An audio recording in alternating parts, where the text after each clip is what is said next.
Além de um laço amoroso e afetivo, o casamento é também um tipo de contrato. E os casais precisam ficar atentos na hora de escolher o regime de bens. De acordo com dados do IBGE, em 10 anos, a taxa de divórcio cresceu mais de 160% no Brasil. E o Espírito Santo é o quinto estado no ranking de separações. Para evitar problemas futuros, é importante que o casal conheça os vários tipos de contratos e tire todas as dúvidas antes de oficializar a união. Nessa edição do programa Utilidade Pública, vamos conversar com a professora e advogada especialista em Direito da Família, Ludmila Montebeller. Ela vai responder as principais dúvidas sobre o tema. Então vamos às perguntas. Quais são os tipos de regime de casamento? A nossa legislação traz 5 tipos de regimes para que o casal escolha quando da oficialização do casamento.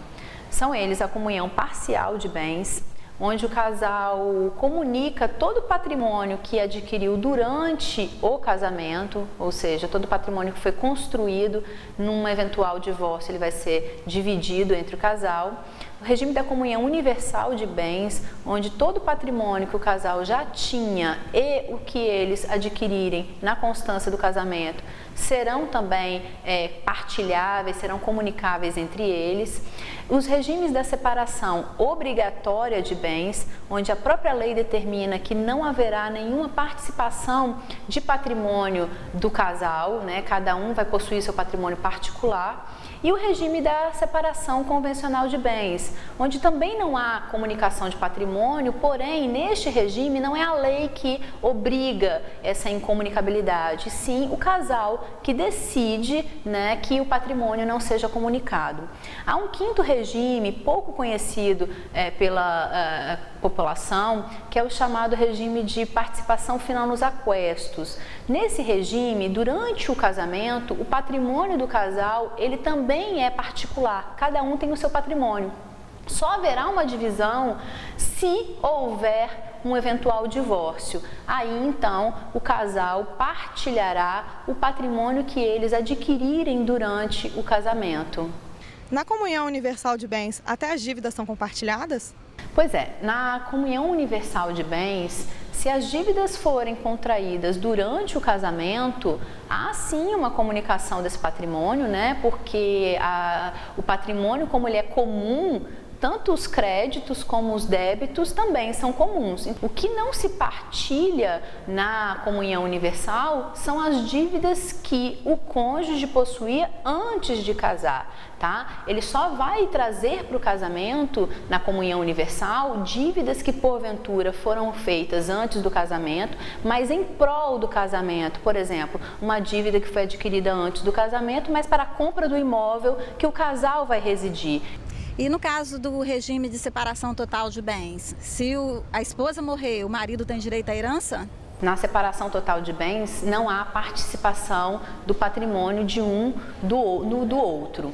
Contudo, se essa separação for convencional de bens, ou seja, o casal escolheu não participar dos bens um do outro, a legislação admite que o cônjuge sobrevivente participe na herança do outro, concorrendo com os descendentes e com os ascendentes, ou seja, com os filhos e eventuais pais que este indivíduo faleceu deixou. Como funciona a comunhão parcial de bens? Pela comunhão parcial de bens, todo o patrimônio que se adquire depois do casamento, ele é do casal, ele é participado pelo casal. Então, as eventuais dívidas também são partilháveis e os créditos também. Se esse casamento se dissolver, se ele acabar pelo divórcio, por exemplo, todo o patrimônio que foi adquirido durante o casamento, ele será objeto de meação, ou seja, ele vai ser dividido igualmente entre o casal. O que é separação total de bens? Neste regime não há bens comuns. Os bens são particulares, então o marido possui um patrimônio que é só dele e a esposa possui um patrimônio que é só dela. E cada um administrará esses bens livremente, da forma que melhor entender. Um não vai participar, não vai decidir obrigatoriamente na administração desse patrimônio. O que é separação obrigatória de bens? A separação obrigatória de bens ela vai acontecer quando, por exemplo, o casal que deseja contrair as núpcias, um dos dois possuir mais de 70 anos. Então, a legislação entende que as pessoas, quando se casam com mais de 70 anos, a elas é imposto o regime da separação obrigatória de bens para proteger esse indivíduo, né? Além dessa hipótese, as pessoas que casam, por exemplo, sem ter realizado a partilha de um casamento anterior, nesta hipótese, a legislação também exige que o regime seja da separação obrigatória, para não haver a confusão de patrimônio. Em casos, por exemplo, que quem pretende se casar ficou viúvo, mas ainda não fez o inventário do ex-marido ou da ex-esposa, ou seja, ainda há uma discussão de patrimônio que diz respeito a ele, nessas hipóteses a lei também exige que o regime imposto seja a separação obrigatória. Eu gostaria de saber se o regime pode ser mudado após o casamento.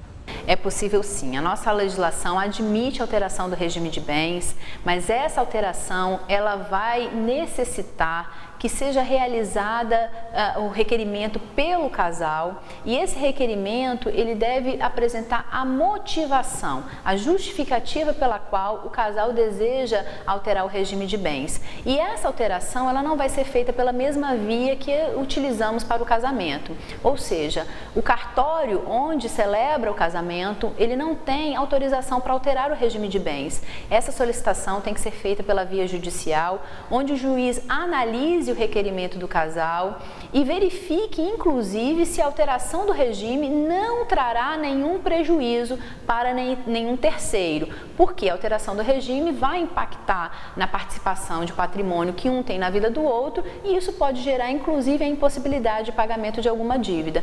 Professora, e eu ainda tenho algumas dúvidas em relação a esse tema. E a união estável? Como seria a divisão dos bens se caso houvesse a separação? A união estável ela é chamada de união informal porque, em regra, nas uniões estáveis não há formalização. Embora alguns casais optem por fazer uma chamada escritura de convivência ou escritura de união estável, a união estável ela não produz os mesmos efeitos que o casamento, tá? Então, quando o casal, durante a união estável, não elege um regime de bens, e é importante deixar claro que isso é possível, o casal pode fazer uma escritura de união estável e nessa escritura escolher um regime de bens que se aplique durante essa convivência, mas quando isso não acontece, se aplica à união estável o regime da comunhão parcial de bens, aquele em que todo patrimônio que é adquirido na constância da união é partilhado metade e metade para cada um dos conviventes, dos companheiros. E é possível definir em testamento algo que vá contra o regime de bens escolhido pelo casal? Olha, o regime de bens ele vai tratar de toda a questão patrimonial que vai ser aplicada durante o casamento. Há possibilidade de alteração do regime de bens em casos em que o casal justifique essa alteração. Portanto, pelo testamento, eu não posso tratar de questões que contrariem o regime de bens.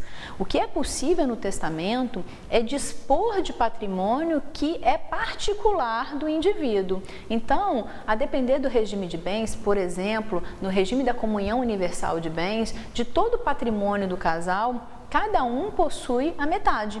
Então, esse 50%, essa metade que cada um possui, é chamado de patrimônio particular.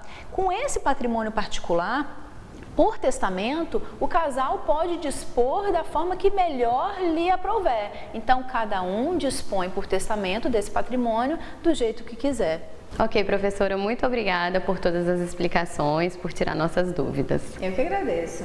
E se você em casa tiver mais alguma dúvida ou sugestão de tema, basta enviar para o e-mail que aparece aqui na tela. Muito obrigada pela companhia e até a próxima!